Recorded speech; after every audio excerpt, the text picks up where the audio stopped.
ऐत्रेय उपनिषद में द्वितीय अध्याय में प्रथम खंड इस पूर्वोक्त चौथे अध्याय में ये वाक्यार्थ विवेक्षित है।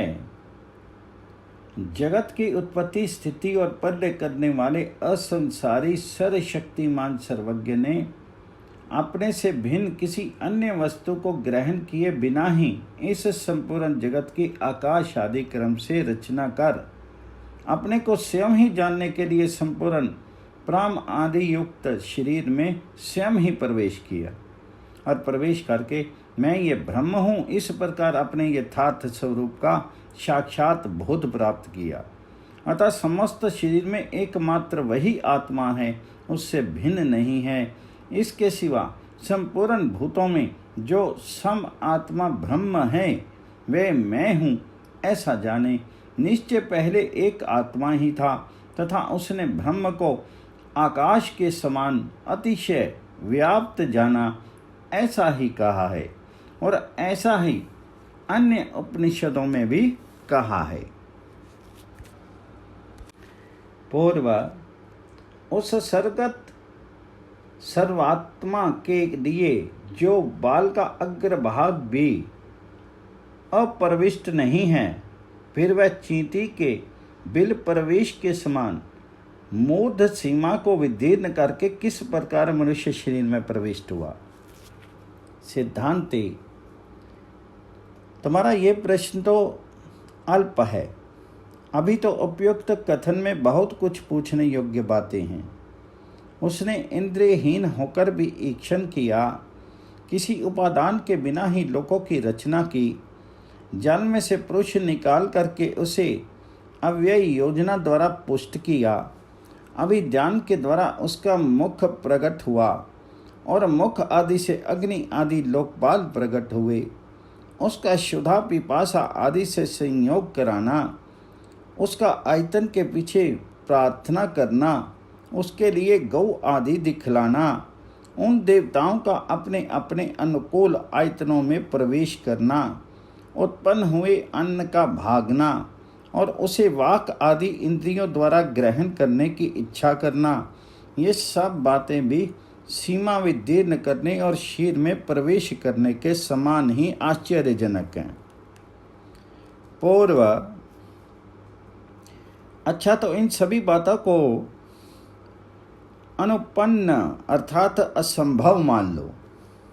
सिद्धांति, ऐसी बात नहीं है, क्योंकि श्रुति को यहाँ केवल अध्यात्म अवबोध मात्र कहना अभिष्ट होने से ये सब अर्थवाद है, अतः इसमें कोई दोष नहीं है। अथवा मायावी के समान महामायावी भी सर्वज्ञ हैं। सर्वशक्तिमान प्रभु ने इस संपूर्ण जगत की रचना की है और इस रहस्य का सरलता से ज्ञान प्राप्त करने के लिए ही लौकिक रीति से ये आख्यायिका आदि की रचना की गई है। इस प्रकार भी ये पक्ष युक्ति युक्त जान पड़ता है, क्योंकि केवल लोक रचना की आख्यायिका आदि के परिज्ञान से कुछ भी फल नहीं मिलता, परंतु आत्मा के एकत्व और यथार्थ स्वरूप के ज्ञान से अमृतत्व रूप फल प्राप्त होता है। ये सभी उपनिषदों में प्रसिद्ध है तथा संपूर्ण भूतों में समान भाव से स्थित परमेश्वर को इत्यादि वाक्यों द्वारा गीता आदि स्मृतियों में भी यही बात कही गई है। पौरवा, आत्मा तो तीन हैं। उनमें एक तो संपूर्ण लोक और शास्त्र में प्रसिद्ध कर्ता भोक्ता संसारी जीव है।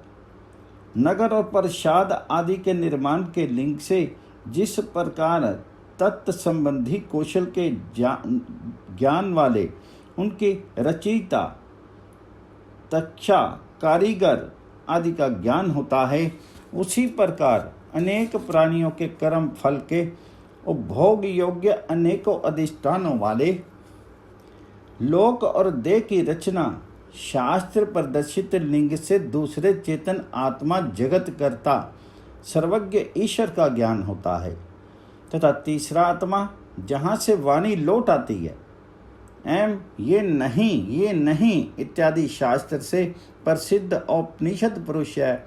इस प्रकार ये तीनों आत्मा एक दूसरे से विलक्षण हैं। अतः ये कैसे जाना जा सकता है कि आत्मा एक अद्वितीय और असंसारी ही है।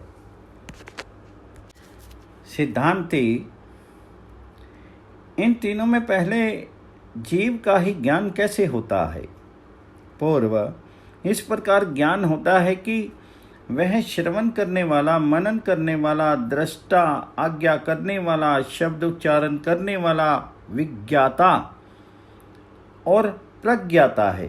सिद्धांति, परंतु जिसका श्रवण आदि कर्ता रूप से ज्ञान होता है, उसे अमात्य और मनन करने वाला, अविज्ञात और विशेष रूप से जानने वाला, इस प्रकार कहना तथा मति के मनन करने वाले का मनन ना करो, विज्ञप्ति के विज्ञाता को ना जानो इत्यादि श्रुति वचन भी विरुद्ध होगा। पूर्व, यदि उसे सुख आदि के समान प्रत्यक्ष रूप से जाना जाए तो अवश्य विरुद्ध होगा, किंतु मति के मनन करने वाले का मनन ना करो इत्यादि वाक्य से उसके प्रत्यक्ष ज्ञान का निवारण किया गया है। उसका ज्ञान तो श्रवण आदि लिंग से होता है, फिर इसमें विरोध कहाँ है? सिद्धांति, श्रवण आदि लिंग से भी आत्मा का ज्ञान किस प्रकार हो सकता है? क्योंकि जब और जिस समय आत्मा सुनने योग्य शब्द को सुनता है, उस समय श्रवण क्रिया के साथ ही वर्तमान रहने के कारण उसके लिए अपने में अथवा अन्यत्र मनन या विज्ञान रूप क्रियाएं संभव नहीं है। इस प्रकार विजातीय क्रियाओं की समकालीनता का निषेध करके अब सजातीय क्रियाओं का निषेध करते हैं। इसी प्रकार अन्यत्र मनन आदि क्रियाओं में भी समझना चाहिए, श्रवण आदि क्रियाएं भी अपने विषयों में ही प्रवृत्त हो सकती हैं, आश्रम में नहीं। मनन करने वालों की मनन क्रिया मंतव्य से भिन्न स्थान में संभव नहीं है। पूर्व, मन से तो सभी का मनन किया जाता है। सिद्धांति, ये ठीक है, परंतु जो कुछ मनन किया जाता है वह सब मननकर्ता के बिना नहीं किया जा सकता। पूर्व, यदि ऐसा हो भी तो इससे क्या होगा? सिद्धांति, इससे यहाँ ये होगा कि जो इस सब का मनन करने वाला है वह मनन करने वाला ही रहेगा, मंतव्य नहीं होगा, तथा उस मनन करने वाले का कोई दूसरा मनन करता भी नहीं है। यदि उसे आत्मा द्वारा ही मंतव्य माना जाए तो जिस आत्मा से आत्मा मनन किया जाता है और जिस आत्मा का मनन किया जाता है उसके दो होने का प्रसंग उपस्थित हो जाएगा, अथवा बांस आदि के समान एक ही आत्ममनता और मंतव्य रूप से दो भागों में विभक्त माना जाएगा, किंतु उपयुक्त दोनों प्रकार से अनुपत्ति ही है। जैसे कि समान रूप होने के कारण दो दीपकों का परस्पर प्रकाशत्व नहीं बन सकता, उसी प्रकार यही समझना चाहिए। इसके सिवा मनता को अपना मनन करने वाले के लिए मंतव्य पदार्थों का मनन करने के व्यापार से रहित कोई काल भी नहीं है। जिस समय भी किसी लिंग के द्वारा मनता अपना मनन करता है उस समय भी पहले ही के समान लिंग से मंतव्य आत्मा और जो कोई उसका मनन करने वाला है वे दो सिद्ध होते हैं, अथवा एक ही दो भागों में विभक्त है। इस प्रकार पूर्वोक्त दोष उपस्थित हो जाता है। और यदि वह ना प्रत्यक्ष से जाना जाता है और ना अनुमान से, तो ऐसा क्यों कहते हैं कि वह मेरा आत्मा है? ऐसा जाने, और क्यों उसे श्रोता, मनता इत्यादि बतलाते हैं। पूर्व, आत्मा तो श्रोतृत्व आदि धर्म वाला है और आत्मा के अश्रोतृत्व आदि धर्म भी श्रुति में प्रसिद्ध हैं। फिर इसमें तुम्हें विषमता क्या दिखलाई देती है? सिद्धांति, यद्यपि तुझे कोई विषमता ज्ञात नहीं होती, तथापि मुझे तो होती ही है। किस प्रकार कि जिस समय ये श्रोता होता है उस समय मनता नहीं होता, और जब मनता होता है तब श्रोता नहीं होता। ऐसा होने के कारण वह एक पक्ष में श्रोता और मनता है, तो दूसरे पक्ष में न श्रोता है और न मनता ही है। ऐसा ही अन्यत्र विज्ञाता आदि के संबंध में ही समझना चाहिए।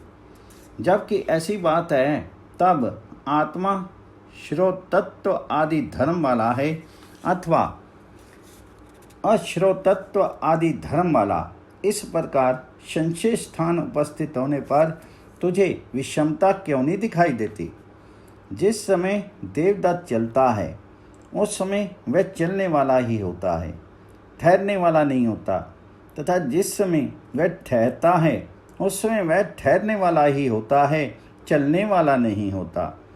ऐसी अवस्था में उसका गंतृत्व और स्थातृत्व पाक्षिक ही होता है, नित्य गंतृत्व अथवा नित्य स्थातृत्व नहीं होता।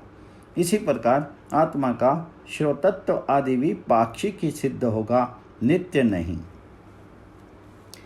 कनाद आदि अन्य मत अवलंबी भी इस विषय में ऐसा ही समझते हैं, क्योंकि इस विषय में उनका कथन है कि पक्ष में प्राप्त होने वाले श्रोतत्व आदि के कारण ही आत्मा श्रोता, मनता इत्यादि कहा जाता है। वे ज्ञान का संयोग चत्व अर्थात इंद्रियां और मन के संयोग से उत्पन्न होना और अयोगपद्य अर्थात एक साथ ना होना प्रतिपादन करते हैं, और मन को एक साथ ज्ञान उत्पन्न ना होने में वे मैं अन्यमनस्क था, इसलिए नहीं देख सका इत्यादि लिंग प्रदर्शित करते हैं, और यह युक्ति संगत भी है। पूर्व ऐसा सिद्धांत भले ही रहे, किंतु यदि ऐसा हो भी तो तुम्हारी क्या हानि है? सिद्धांति, यदि तुम्हें अभिमत हो तो तुम्हारे लिए ऐसा भले ही हो, परंतु ये श्रुति का तात्पर्य तो हो नहीं सकता। पूर्व, क्या श्रोता मनता इत्यादि श्रुति का अर्थ नहीं है? सिद्धांति, नहीं, क्योंकि श्रुति में तो न श्रोता है न मनता है इत्यादि भी कहा है। पूर्व, परंतु इस विरोध को तो तुमने पाक्षिक बतला करके खंडित कर दिया है। सिद्धांति, नहीं, क्योंकि आत्मा का श्रोतत्व आदि तो नित्य ही माना गया है, जैसा कि श्रोता की श्रुति का लोप कभी नहीं होता इत्यादि श्रुति से सिद्ध होता है। पूर्व, ऐसी दिशा में तो आत्मा का नित्य श्रोतत्व आदि मानने पर प्रत्यक्ष विरुद्ध अनेक ज्ञानों का एक साथ उत्पन्न होना और आत्मा के अज्ञान का अभाव, ये दो बातें माननी पड़ेंगी, किंतु ये किसी को अभीष्ट नहीं है।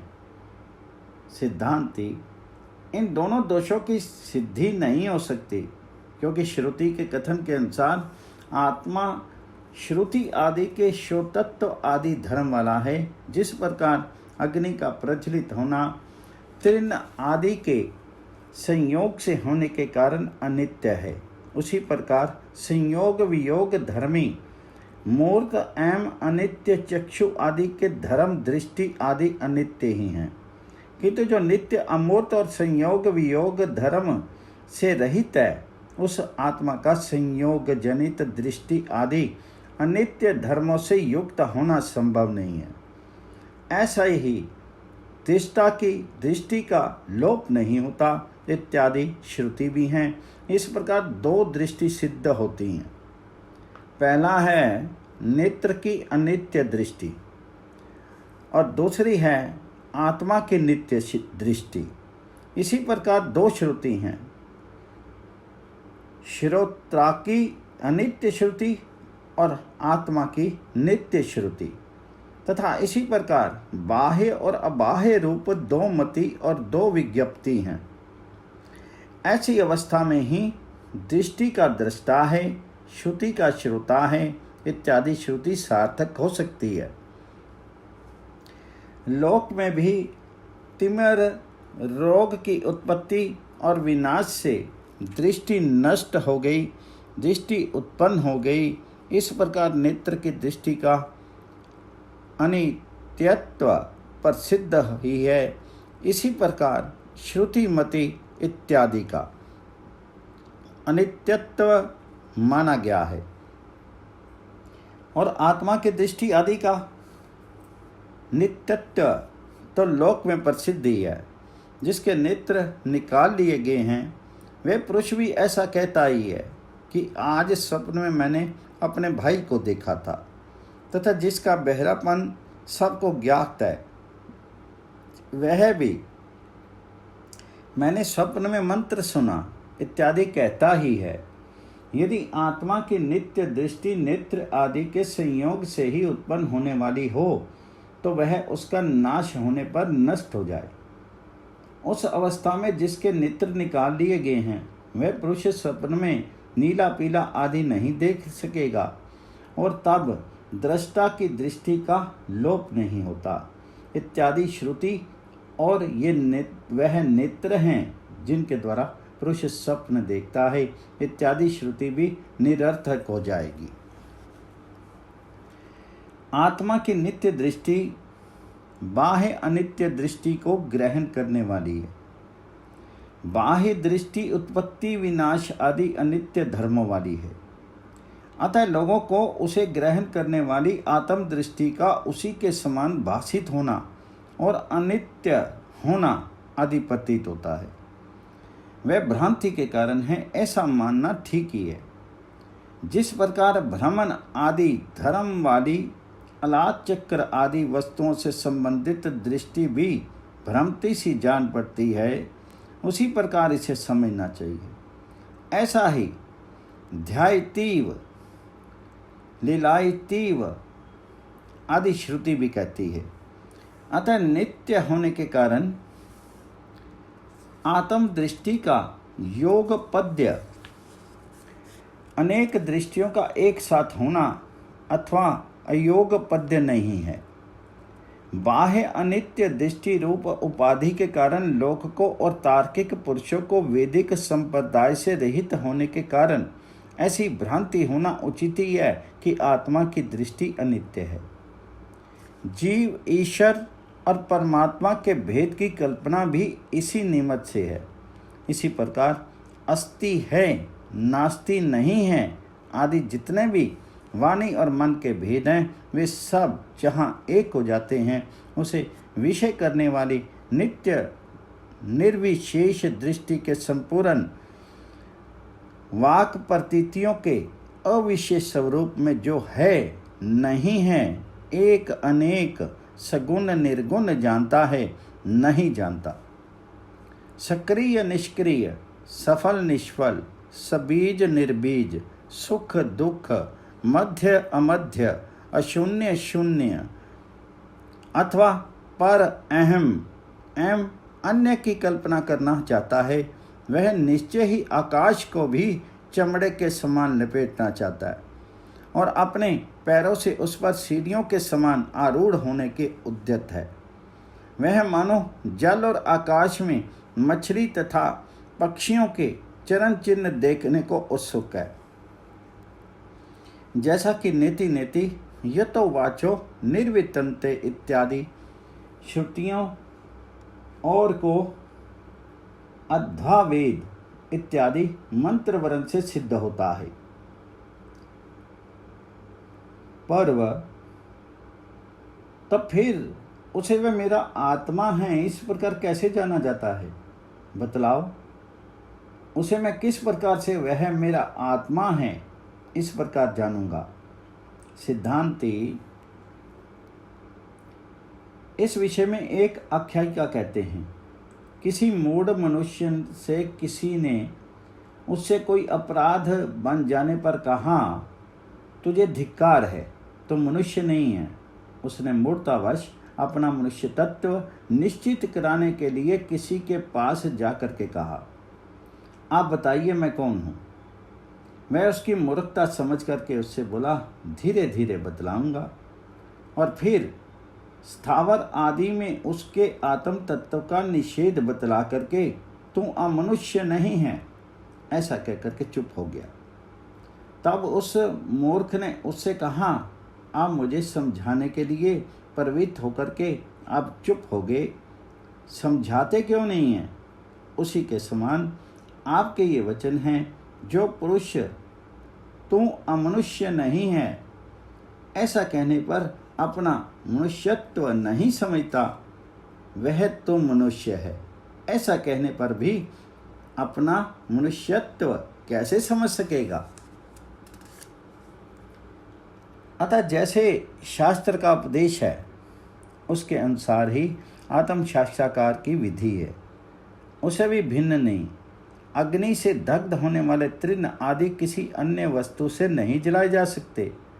अतएव शास्त्र आत्म स्वरूप का बोध कराने के लिए प्रवृत्त होकर के मनुष्यत्व के प्रतिषेध के समान नेति नेति ऐसा कहकर के चुप हो गया है। इसी तरह अंतर्बाह्य भाव से रहित ये आत्मा सबका अनुभव करने वाला ब्रह्म है इत्यादि भी शास्त्र का उपदेश है, तथा वह तुम है।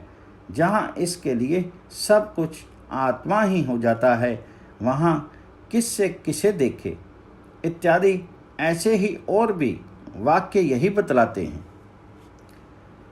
जब तक यह जीव उपयुक्त आत्मा को ऐसा है इस प्रकार नहीं जानता, तब तक यह बाह्य अनित्य दृष्टि रूप उपाधि को आत्म भाव से प्राप्त होकर के अविद्यावश उपाधि के धर्मों को आत्मा के धर्म मानता हुआ ब्रह्मा से लेकर के स्तंभ पर्यंत देवता, पशु, पक्षी और मनुष्यों की योनियों में पुनः पुनः चक्कर लगाता हुआ अविद्या, कामना और कर्म के अधीन होकर के जन्म मरण रूप संसार को प्राप्त होता रहता है।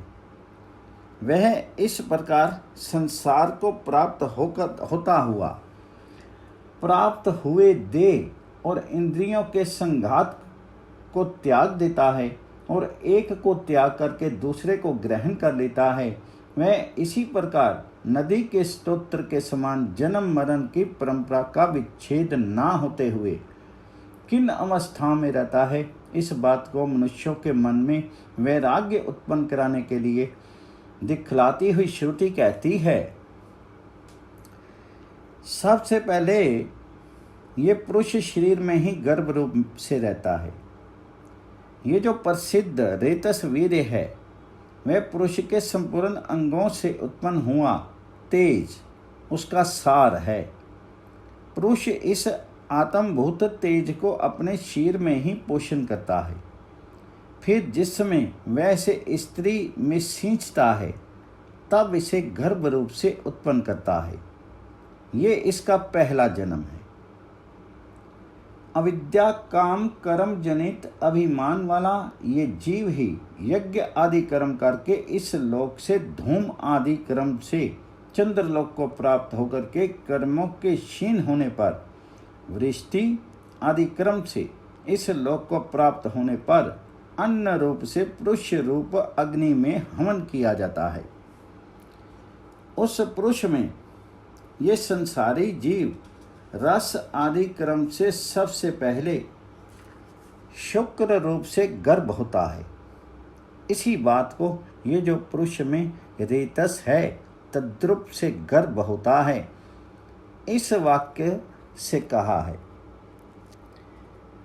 वह ये रेतस शुक्र अन्न में पिंड के रस आदि रूप संपूर्ण अंग यानी अवयवों से तेज शरीर का सारभूत निष्पन्न हुआ है। वह पुरुष का आत्मभूत होने के कारण आत्मा है। शुक्र रूप से गर्भीभूत हुए उस आत्मा को पुरुष अपने शीर में ही धारण पोषण करता है। जिस समय भार्या ऋतुमती होती है उस समय पिता उस शुक्र को स्त्री रूप अग्नि अर्थात स्त्री की योनि में उससे संयोग करके सींचता है, उस समय वह इस शुक्र को अपने गर्भ रूप से उत्पन्न करता है। इस प्रकार रेतः सिंचन काल में रेतो रूप से अपने स्थान से निकलना ही इस संसारी पुरुष का प्रथम जन्म अर्थात प्रथम अवस्था की अभिव्यक्ति है। यही बात असावात्मा अमुम आत्मानम इत्यादि वाक्य से पहले कही गई है। जिस प्रकार स्तन आदि अपने अंग होते हैं, उसी प्रकार वह वीर स्त्री के आत्म भाव तथा तन्मय को प्राप्त हो जाता है, अतः वह उसे पीड़ा नहीं पहुंचाता।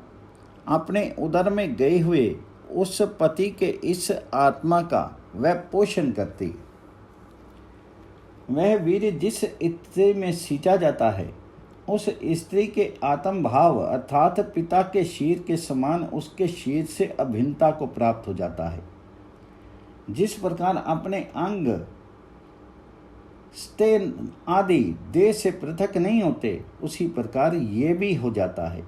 इसलिए ये गर्भ पिटक अर्थात आंतरिक व्रण रूप ग्रंथि आदि के समान उस माता को कष्ट नहीं देता, क्योंकि वह स्तन आदि अपने अंग के समान शीर से अभेद को प्राप्त हो जाता है।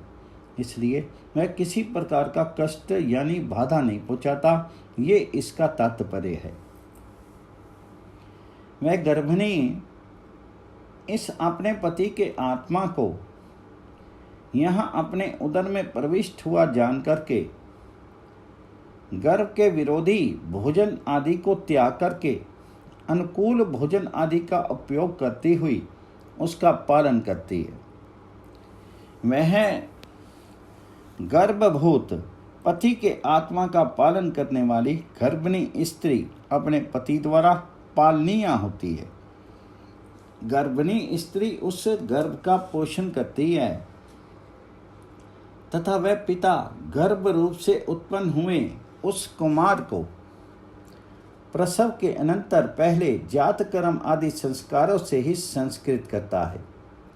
वह जो जन्म के अनंतर कुमार का संस्कार करता है, सो इस प्रकार इस लोकों पुत्र पौत्र आदि की वृद्धि से वह अपना ही संस्कार करता है, क्योंकि इसी प्रकार इन लोकों की वृद्धि होती है। यही इसका दूसरा जन्म है। गर्भभूत पति की आत्मा की वृद्धि करने वाली वह स्त्री अपने स्वामी द्वारा वर्धितव्या पालनीय होती है, क्योंकि लोक में उपकार प्रत्युपकार के बिना किसी के साथ किसी का संबंध होना संभव नहीं है। जन्म होने से पूर्व उस गर्भ को वह स्त्री गर्भ धारण की यथोक्त विधि से धारण पोषण करती है तथा वह पिता जन्म होने के बाद पहले ही जन्म लेते ही उस कुमार का जन्म के अनंतर जात कर्म आदि द्वारा संस्कार करता है।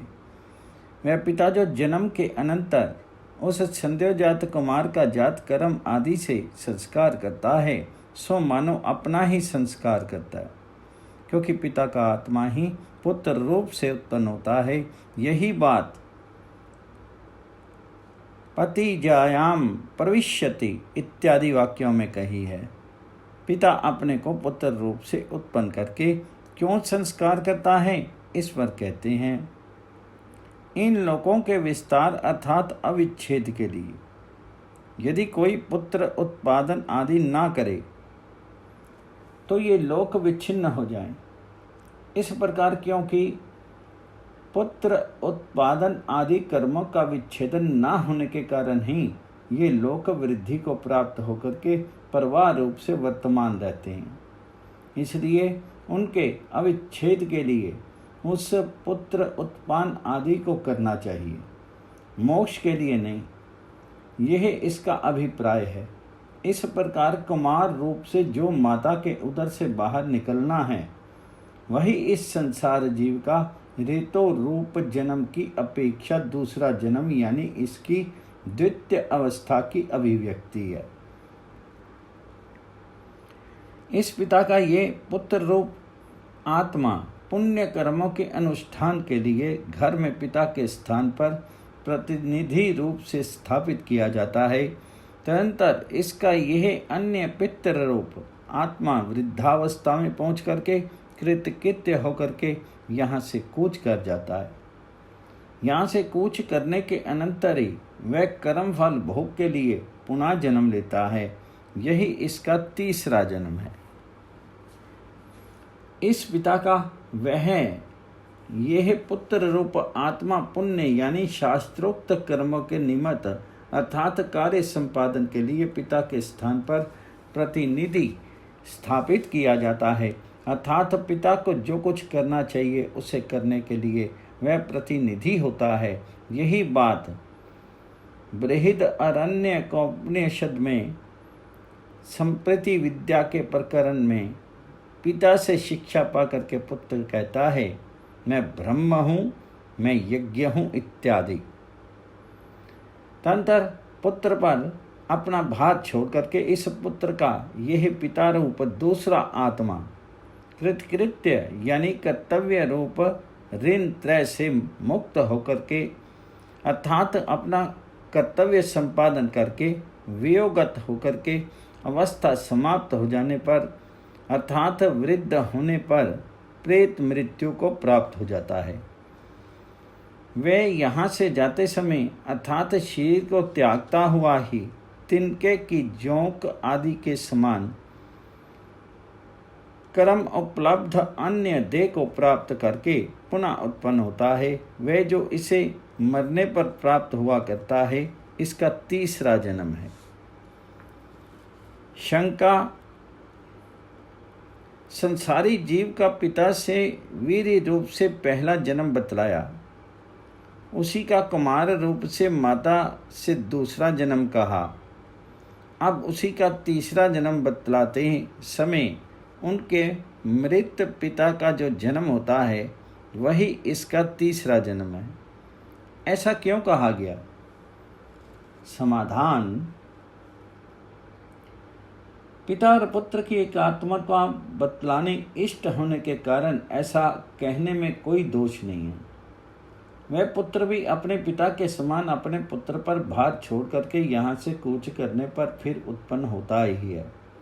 ये बात एक के प्रति कही जाने पर दूसरे के लिए भी कह ही दी गई है, ऐसा श्रुति मानती है, क्योंकि पिता और पुत्र एक रूप ही हैं। इस प्रकार संसरण करता अर्थात संसार में उत्पन्न होता हुआ और अवस्था की तीन अभिव्यक्तियों के क्रम से जन्म मरण रूप परंपरा पर आरूढ़ हुआ संपूर्ण लोक संसार समुद्र में पड़ा जिस समय किसी प्रकार जिस किसी अवस्था में भी अपने श्रुति प्रतिपादित आत्मा को जान लेता है, उसी समय वह संपूर्ण संसार बंधनों से मुक्त होकर के कृतकृत्य हो जाता है। यही बात ऋषि मंत्र ने भी कही है। मैंने गर्भ में रहते हुए ही इन देवताओं के संपूर्ण जन्मों को जान लिया है। तत्व ज्ञान होने से पूर्व मुझे सैकड़ों लौ में लोहे के समान सुदृढ़ शरीरों ने अवरुद्ध किया हुआ था। अब तत्व ज्ञान के प्रभाव से मैं शेन पक्षी के समान उनका छेदन करके बाहर निकल आया हूँ। वामदेव ने गर्भ में शयन करते समय ही ऐसा कहा था। यही बात ऋषि यानी मंत्र ने भी कही है। सो बतलाते हैं, गर्भे नु, माता के गर्भ में रहते हुए ही यहाँ नु शब्द वितर्क का बोध करता है। अनेक जन्मांतरों की भावना के परिपाकवश मैंने इन वाक एवं अग्नि आदि देवताओं के संपूर्ण जन्मों का अनुभव बोध प्राप्त किया है। मुझे संसार बंधन से मुक्त होने से पूर्व ऐसी अर्थात लोमयी के समान सैकड़ों अनेकों अभेद्य पुरियों शरीरों ने सुरक्षित अवरुद्ध किया हुआ था। अब जाल को काट करके वेग से उड़ जाने वाले शेन अर्थात बाज पक्षी के समान मैं आत्म ज्ञान जनित सामर्थ्य के द्वारा उससे बाहर निकल आया हूँ। अहो, वामदेव ऋषि ने गर्भ में शयन करते हुए ही ऐसा कहा था। वह वामदेव ऋषि ऐसा ज्ञान प्राप्त करके इस शरीर का नाश होने के अनंतर उत्क्रमण करके इंद्रियों के अविषयभूत स्वर्ग अर्थात सप्रकाश लोक में संपूर्ण भोगों को प्राप्त करके अमर हो गया। वह वामदेव ऋषि पूर्वोक्त आत्मा को इस प्रकार जान करके इस शरीर का नाश होने के अनंतर अर्थात लोमय के समान दुर्भेद्य और जन्म मरण आदि अनेक प्रकार के सैकड़ों अनर्थों से समन्वित इस अविद्या परिकल्पित शरीर परंपरा का परमात्म ज्ञान रूप अमृत के उपयोग आस्वाद से प्राप्त हुई शक्ति द्वारा भेद होने पर, यानी क्षीर उत्पत्ति के बीजभूत अविद्या आदि निमित्त की निवृत्ति से होने वाले देहपात के अनंतर उद्धर्व अर्थात परमात्म भाव को प्राप्त हो अधोभाव यानी संसार से ऊपर उठ तत्व ज्ञान से उद्भासित निर्मल सर्व आत्म भाव को प्राप्त हो करके इंद्रियों से गोचर पूर्वोक्त अजर अमर अमृत अभेय सर्वज्ञ अपूर्व अनन्य अनंतर अबाह्य और एकमात्र प्रज्ञान अमृत स्वरूप स्वर्ग लोक में दीपक की भांति शांत हो गया, अर्थात अपने आत्मा स्वस्वरूप में स्थित होकर के अमृत हो गया। भाव ये है कि आत्म ज्ञान द्वारा पहले ही से पूर्ण काम होने के कारण अर्थात जीवित अवस्था में ही संपूर्ण कामनाएं प्राप्त करके वह अमृत को प्राप्त हो गया। फल और उदाहरण के सहित आत्मज्ञान की सम्यक समाप्ति सूचित करने के लिए यहाँ संभवतः ऐसी द्विरुक्ति की गई है। प्रथम खंड समाप्त। उपनिषद उत्क्रमेण द्वितीय आरण्यक्रमेण पंचमा अध्याय समाप्त। ओम।